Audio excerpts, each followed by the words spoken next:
Good morning dear students. स्वागत है आप सभी का ऑनलाइन यूट्यूब क्लासेस में। मैं आज आपके सामने लेकर आया हूँ क्लास 11th बिजनेस स्टडीज़ का टॉपिक, जो कि सेकेंड चैप्टर से रिलेटेड है। इसके पहले वाले वीडियो में हमने बात की थी मीनिंग, डेफिनेशन और special features of soul tradership की स्टूडेंट। तो जैसा कि आपको पता है कि हम कैरेक्टरिस्टिक्स या स्पेशल फीचर जो सोल ट्रेडरशिप के कर चुके हैं, उसी से रिलेटेड आज हम एक और नया टॉपिक कर रहे हैं जिसका नाम होगा एडवांटेज ऑफ सोल ट्रेडर्स। तो सोल ट्रेडर्स के जो एडवांटेज होते हैं या मेरिट बोलते हैं जिसको, या हम इम्पोर्टेंस कहें, सब एक ही होती है। तो वो क्या होगी, तो मतलब कहीं ना कहीं इसको हम कैरेक्टरिस्टिक्स और स्पेशल फीचर्स से ही लिंक कर रहे हैं। कहीं ना कहीं आपको ऐसा लगेगा कि दोनों पॉइंट सेम चल रहे हैं। ठीक है, तो ये आपको समझने में भी थोड़ी आसानी होगी। तो चलिए हम स्टार्ट करते हैं आज का टॉपिक, जिसका नाम है advantages, merits and economic importance of sole traders. इसमें पहला पॉइंट होगा आपका इजी फॉर्मेशन। तो आपको पता है इजी फॉर्मेशन, जैसे नाम से पता चल रहा है क्या, कि इसको फॉर्म करना बहुत आसान होता है ना, इसका निर्माण करना बहुत आसान है। तो the establishment of any sole trading is relatively a very simple process. It does not involve any statutory formalities, only a formal licence from a local authority is enough. तो स्टूडेंट, इसका मतलब ये हुआ है कि इसको बनाना बहुत आसान है। इसका इस्टेब्लिशमेंट सोल ट्रेडिंग कंसर्न का बहुत सिंपल प्रोसेस से आप इसको स्टार्ट कर सकते हैं। इसमें किसी भी प्रकार की कोई आपको लीगल फॉर्मेलिटीज़ ज़्यादा करने की ज़रूरत नहीं होती है। सिर्फ आपके गांव में, आपके शहर में जो लोकल अथॉरिटी हैं, चाहे वो ग्राम पंचायत हो, चाहे वो जिला पंचायत हो, या नगर पालिका हो, नगर निगम हो, वहाँ पर जाके एक लोकल अथॉरिटी से एक जो लाइसेंस ले लेना है, इससे ही आप अपना बिजनेस स्टार्ट कर सकते हैं सोल ट्रेडिंग कंसर्न का। ठीक है, तो इसको बोलते हैं हम इजी फॉर्मेशन। सेकेंड नंबर पे आता है पर्सनल कॉन्टैक्ट्स।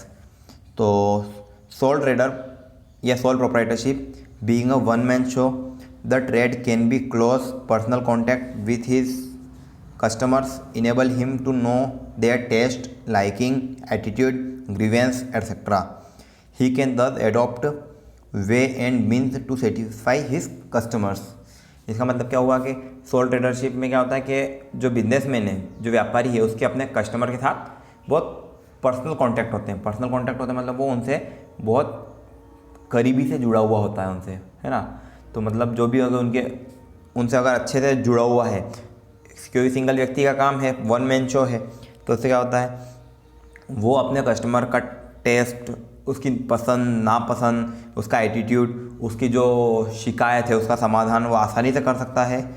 ठीक है, तो इसलिए इसको कहा गया है कि पर्सनल कांटेक्ट, मतलब इसका एक बहुत बड़ा एडवांटेज है सोल ट्रेडरशिप का, कि इसमें क्या होता है, कस्टमर से बहुत पर्सनल या क्लोज रिलेशनशिप होती है। ठीक है, थर्ड पॉइंट होगा आपका quick decisions. He is owner of business, so he is capable of taking quick and prompt decisions necessary for success and promptly implement it. Moreover, he is free from outside interface. Quick decision का मतलब ये हुआ कि अकेला व्यक्ति है सारे decisions लेने वाला, है ना, वन मैन शो है, तो जो भी रिस्पॉन्सिबिलिटी वो उसी की है, जो भी अथॉरिटी वो उसी की है। तो कभी भी ऐसी कोई कंडीशन होती है तो डिसीजन को जल्दी से ले सकता है वो, किसी से उसके ऊपर कोई टॉप मैनेजमेंट नहीं है या फिर ऐसा कोई नहीं है जिससे उसको पूछ के कुछ भी काम करना पड़े। तो इसलिए क्या होता है कि डिसीजन आसानी से और जल्दी लिए जा सकते हैं सोल ट्रेडरशिप में। फिर होता है greater personal interest. Since all profit and reward being to him exclusively, he take lot of personal interest to increase his profit. मतलब वो खुद में ज़्यादा इंटरेस्ट लेता है, खुद में मतलब किसी के साथ कोई डिस्ट्रीब्यूशन नहीं करना, प्रॉफिट हो रहा है सारा खुद का है, तो क्या होता है वो ज़्यादा से ज़्यादा अपना समय बिजनेस को देता है, जिससे कि अगर बिजनेस की ग्रोथ होती है तो वो उसी की ग्रोथ कहलाती है, क्योंकि सारा प्रॉफिट जो है वो कौन रखने वाला है, इनडायरेक्टली या डायरेक्टली बोले तो वो ऑनर ही रखेगा। तो इसलिए वो बहुत ज़्यादा इंटरेस्ट लेता है अपने बिजनेस को सक्सेस करने में, तो इसे कहते हैं ग्रेटर पर्सनल इंटरेस्ट। अगला पॉइंट होता है इकोनॉमी। इकोनॉमी इस नाम से पता चल रहा है, the sole trader try to achieve economy in every field of his business as he knows that all profit so gain will go to his pocket. Economy मतलब वो खुद चाहता है। देखो दो बातें होती है, अगर किसी के यहाँ व्यक्ति अगर काम कर रहा है तो उसको इकोनॉमी लाने की कोई ज़रूरत नहीं है। इकोनॉमी लाने की मतलब वो जो काम कर रहा है उसको कम कीमत पे हो जाए, जल्दी हो जाए, ऐसा वो नहीं चाहेगा। लेकिन अगर वो खुद का काम है तो जो भी पैसे बचेंगे जो भी हो तो उसके खुद के पॉकेट में जाने वाले हैं, तो इसलिए वो वहाँ पे लागत को कम करने की, वहाँ पे इकोनॉमी लाने की पूरी कोशिश करता है स्टूडेंट। ठीक है, इसे कहते हैं इकोनॉमी। फिर होता है लोन फैसिलिटीज़। तो a soul trader because of his personal contact with the people, his goodwill and unlimited liability can create confidence in creation and can rise loan easily.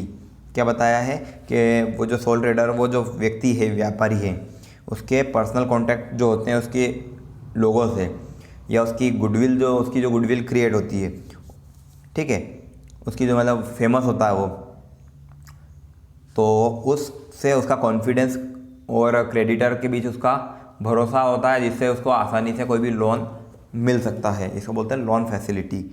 अगला बेनिफिट है टैक्स एडवांटेजेस।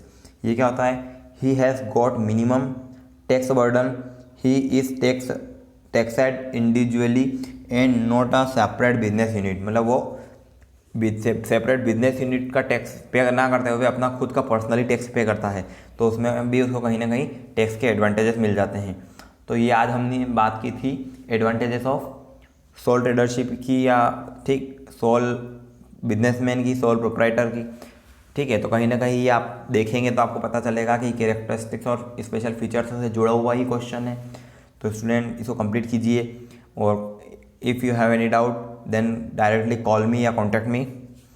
ठीक है, मिलते हैं next video में नए topic के साथ। Thank you.